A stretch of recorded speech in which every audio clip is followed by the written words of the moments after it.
Recovering Queen. The Queen fan podcast where we talk about and play the songs we love. With Jay, Matt, and Ian.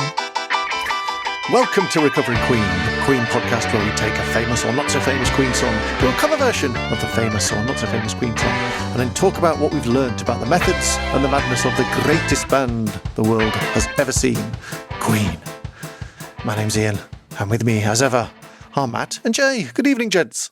Good evening. Good evening. I love the R roll there. That was good. Well, you know. Greatest band of all time. Well, they are.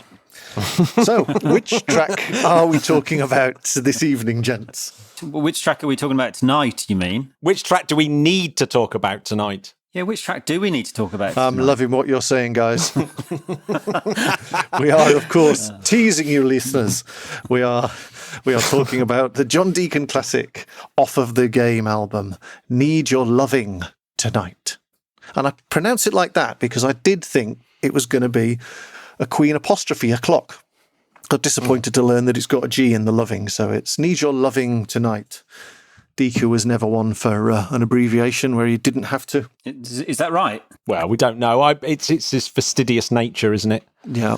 He's not like the whimsical Roger who thinks that putting funny bits of grammar in might mean that he pulls a girl somewhere. And I don't think he bracketed anything either. John wouldn't do brackets. No. So the song. Yeah, taken from the Game album.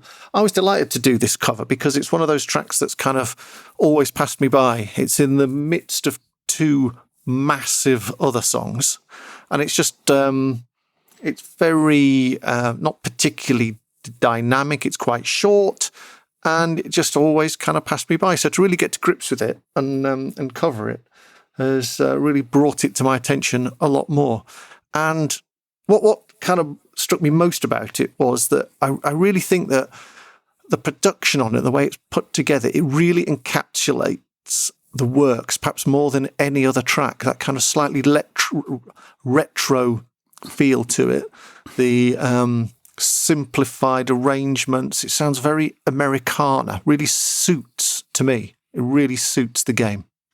Yeah, I mean, looking at the track listing, you've got the first three tracks of very kind of futuristic, Play the Game, Dragon Attack, Another One Bites Dust, have got kind of like a really sort of modern feel to them. And then you go into retro section, don't you? Need Your Loving Tonight, Crazy Little Thing Called Love, and then turn over the record and you've got Rocket Prime Jive. Yeah. They're all from a sort of similar sort of 50s, 60s retro vibe, aren't they? Elvis-y. Yeah. Elvis-y kind of thing. Elvis-y kind of thing, that world that Roger's outsider character inhabits. So it's a funny one. It's almost could have been written, if the lyrics had been slightly different, I think Roger could have written this one. I think maybe John did it almost, maybe as a sort of what do you call it, an Easter present for Freddie. Knowing Freddie's love of Elvis, it's sort of like, in fact, actually, John did do Can't Beat Them, Join Them, didn't he, on the last album? Yeah. Which is also a little bit similar, so maybe not. Yeah, it's the 60s, isn't it? 50s, 60s rock and roller. Yeah, absolutely. The production perfectly encapsulate that kind of Americana feel from this and Prime Jive, kind of two partner songs in my mind. It's great. It's great melodies, though, isn't it? I mean, that like the melodies are always super strong, aren't they? On John Deacon tracks, they're always quite kind of uplifting. Yeah, and also he knows how to write for Freddie, doesn't he? And Freddie's voice, and always. It is Freddie again. I think elevating this track. I think it could be quite a straightforward and somewhat boring track, actually, if it wasn't for those little melodic runs and Freddie taking it out. It's back to that kind of weird improvisation thing that we were talking about on I Want to Break Free, isn't it? Where John Deacon brings a track, but clearly there's an element of improvisation with the vocals throughout, and that's what Freddie's bringing, isn't it? He's bringing this kind of panache to the track. I mean, I can't imagine that John Deacon had all those punchy because type vocals that are all the way through, and that must be something that Freddie's brought to it, because it's such a sort of singer's trick, and there's just so many like little runs in there that have to be improvised. So Freddie's put an awful lot of kind of skill into this, hasn't he? Yeah. And what I noticed that when I was trying to sing, it is quite high. and I thought it was belted out, and I had to belt it out to get to the notes. But Freddie's performance, particularly on the early part of the song, it's so lovely and relaxed. It sounds effortless. Clearly not, because he's the best there's ever been. But it's really super relaxed. And then he ramps it up. In other parts of the song, he gets a little bit more excited, but it's lovely and relaxed, which is something I just, I couldn't even attempt to do it how he did it. So I just had to belt it out. Yeah, yeah, and it's effectively a somebody being dumped again, isn't it? And wishing that they've got a letter and they're reading it, and effectively it's a Dear John letter, isn't it? Yeah, a Dear Deacon letter, as they're now called. Quite literally a Dear John letter. Yeah. Yeah. You see, if I hadn't written that joke and I'd have just said it, I'd have been so excited at coming up with it at the time. It would have been funny. Can't write that stuff. Jay's got for the benefit of the listeners, Jay's got a joke writer now that sends in the jokes in advance, and he slips them in. So. It was nothing to do with my delivery. But yeah, it is very simple, classic. In fact, it kind of, suits the whole vibe of the song, doesn't it? Everything about this has got a classic feel to it. So even the lyrics a little bit classic, and that might be a kind of, I don't know, a bit of a guarded insult almost to say classic lyrics, mate, where it is literally somebody getting dumped, reading a letter, and then, I promise I won't get angry with you. And, maybe there's some hope that we can get back together or something. Although I think the letter must have been fairly obscure, or sort of, it's not a straightforward Dear John letter, because the writer, John, he has to read between the lines. So I think there may be a little bit of confusion there. It's sort of like, maybe I'm in with a chance.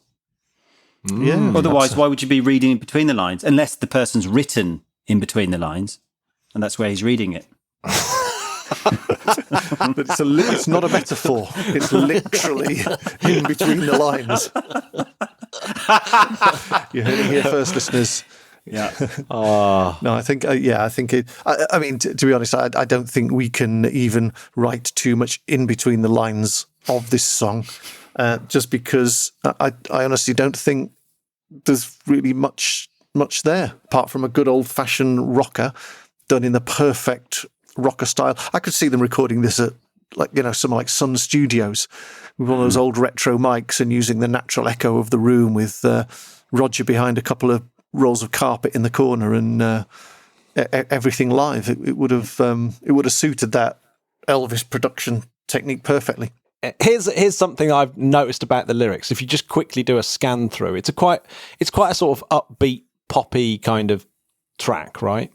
But there's a lot of kind of words in there that are dark, like fight and anger, angry. Don't look back in anger. Is that the one? Yeah, he does say look back in anger. Yeah, he does. He goes, no, I'll never look back in anger. Yeah. But and starting a fight.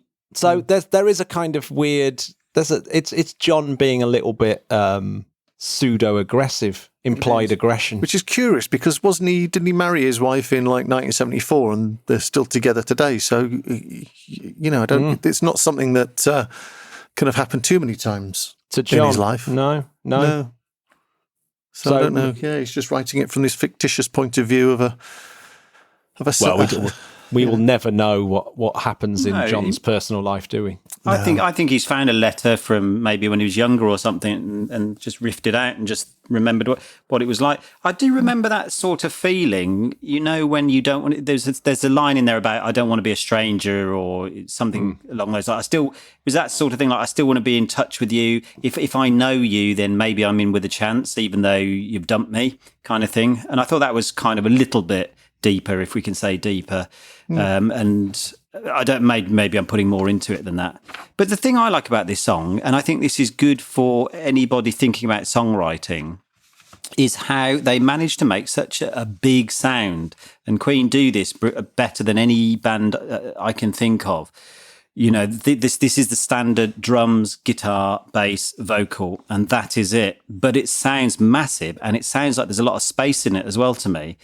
And it's that clever use of melody on Brian's guitars and great melody on the vocals.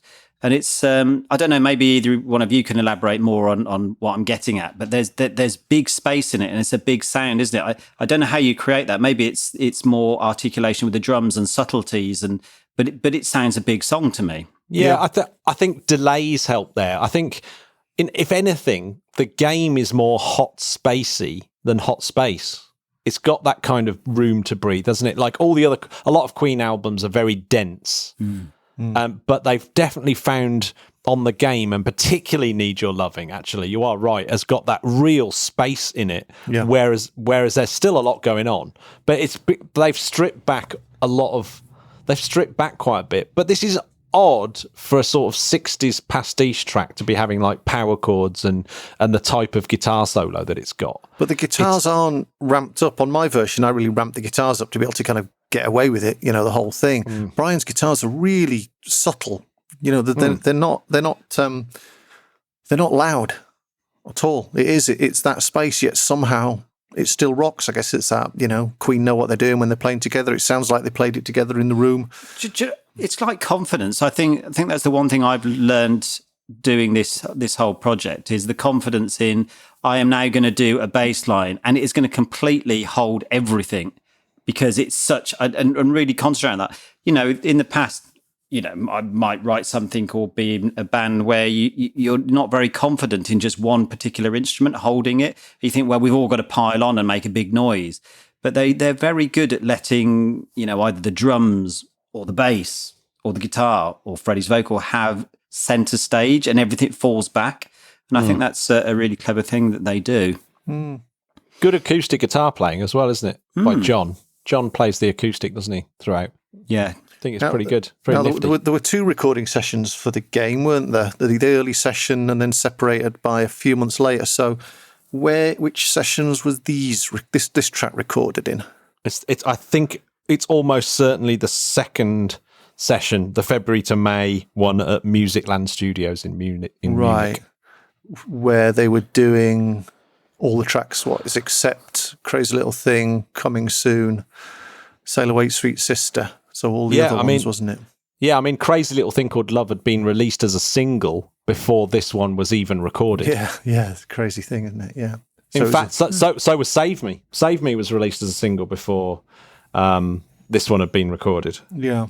So it is recorded alongside Prime Jive then, isn't it? So they've kind of got getting that sound together. I wonder if they even used the same studio setup or something. In fact, yeah. So like the singles, Crazy Little Thing Called Love, Save Me, and Play the Game all came out before the game. Play the Game just before. Yeah. And then another one, Bites the Dust, is released after and is their biggest single ever. And John Deacon. And then he gets another single released with Need Your Loving Tonight as the 5th single off the game. But it doesn't do particularly well, and it's only released in the US as well. But it completely... it doesn't flop. It gets to number 44, which is pretty poor considering they've just had their biggest number 1 ever. So it's a bit of it's very much the 2 sides of John Deacon, isn't it? Another one, Bites the Dust and Need Your Loving Tonight. It's like one hits massively and the other one... let's face it, Need Your Loving Tonight is a lovely John Deacon track that doesn't quite hit the mark. Yeah. Absolutely, it does what it does very well. It's great for the album, sits on there perfectly. But they then went on tour for a lot of 80 and 81, and it was established. It was well established in the live set early on. So I think it was normally played track 3 or track 4 in the set. And I spent quite a bit of time at home today watching. YouTube videos of various performances, a couple of good ones from Japan and one in Oregon as well. You can hear the state of Freddie's voice on different parts of the tour where he's hitting the high notes, and on other ones he's going a bit lower. But it's a great performance. You've got the extra benefit there of Roger doing a lot of the high ones, Brian doing a lot more. Doesn't Freddie play piano as well? Yeah, and for the guitar solo, Freddie walks over to the piano and just plays the piano during the guitar solo, which is obviously a much more simplified guitar solo. But it's worth checking out. Yeah, so 41 performances in total. If you compare it to a lot of the Queen live stuff, there's not that kind of the fire and the energy. So you can understand why it was in there for a bit and then it then got dropped. But I think 41 performances, I think that's fairly respectable. So obviously the whole band got behind it and, obviously enjoyed playing it and thought it was a good fit in the set. But yeah, it wasn't played after 81. Never played again. And as far as I'm aware, they don't play it now. I've heard it being compared to the Beatles. I've heard it being compared to Journey, Boston, and also Blondie. I get the Blondie only on production terms, because Blondie's got that kind of really open sound using delays and the kind of drum sound. And Blondie had just been massive that year. I mean, the Parallel Lines was the 9th biggest album of 1979. So it is like coming out of that, that is a pretty big sounding album. Yeah. So it's funny, you forget, don't you, that these are, great songwriters, but they do listen to what else is going on. And, there are trends in music and in the music scene. And it's very hard to go against the grain every single time, all the time. If everybody's come up with a new sound, and you can get sounding very old very quickly. Yeah. So I guess they would always try and pick up on what was going on within, putting their own stamp on it, obviously. Yeah. I think, certainly they were all huge music fans, weren't they? And definitely reacting to what was going on. Roger, to the punk stuff. Freddie and John to the disco and electronica stuff. I'm not sure Brian reacted too much to stuff. He seemed to always go his fairly established way. Yeah. But he left his reacting to Back to the Light, and it was all too late at that point. Yeah. I mean, another track that you could compare it to is The Knack, isn't it? They were massive as well at this period. So The Knack had just been absolutely huge. Sharona. Great track. Yeah, exactly. And it's got that kind of rock feel to it, hasn't it? Yeah. But, I mean, the groove on My Sharona is one of the best things ever. If Need Your Loving Tonight had that groove, it would be... yeah, it'd be absolutely incredible. Yeah. Now, there's an idea, isn't it? If you could redo... Well, you've done it. You've done it now, haven't you, Ian? Can you not go back? Well, I have to admit, I don't fancy going back to revisit it. It wasn't a great deal of effort. Obviously to do any Queen song, you've got to, pay it due respect. But compared to some of them we've done, it is fairly route one the whole way. A little bit of harmonies in the middle, few harmonies on the guitar solo. But you knocked out those vocals with ease, with aplomb. Well, as we know, it's never easy, is it? Even on the in inverted commas, the minor Queen tracks, Freddie's always doing something to kind of snook you a little bit and putting the emphasis somewhere, which means you just can't take a breath, which snookers you on the end of the line. There's always something, isn't there? As we know, but no, it's an absolute pleasure to do. It's definitely changed my opinion. If we're going to go to the scores shortly. Then it's going to score higher for me than it would have done had I not covered it, because it's given me a new appreciation for the craft. Yeah, I guess. Do you know what? I think that's true of like all the tracks that I've done. It's always added on at least 1 or 2 points than I would have given it otherwise, and it's also really opened my eyes to parts of the catalogue that I wasn't that keen on. I don't know. There's something about covering it that you really get to understand the song and how they've done it, and you do get a massive respect for that. Yeah, absolutely. There's always something to learn. So, shall we go to the scores on the doors, gentlemen? Matt, what are you thinking for Need Your Loving Tonight? I really like it, and I love John Deacon, but it's the poorest track on side A of the game. It just doesn't quite land. So for that reason, the bar is quite high. The bar is very high on the game for the first side for sure. I think it's going to have to be a 6. A 6. I think that's fair. Jay, ain't no shame in 6 is all right. I'm going with Classic Rock, who gave it a 7, and I think it's a really. I just feel happy when I hear it, and that's the thing. It elevates my mood. I put it on and I feel everything's all right and good again. So yes, I don't think it is a classic, but it's a great track. I feel happy when I listen to it. Strong 7. Right. Well, for me, it would have been going kind of 4, maybe squeezed a low 5. But having covered it, having really, got in deep with it, it's a 6. So here is Ian's cover of Need Your Loving Tonight.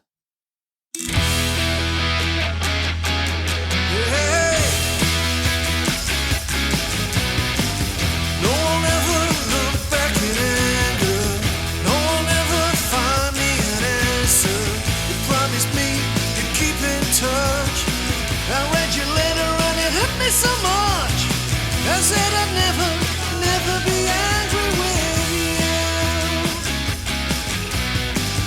I don't wanna feel like a stranger, no, 'cause I'd rather stay out of danger.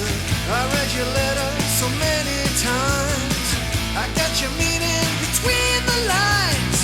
I said I'd never be angry with you.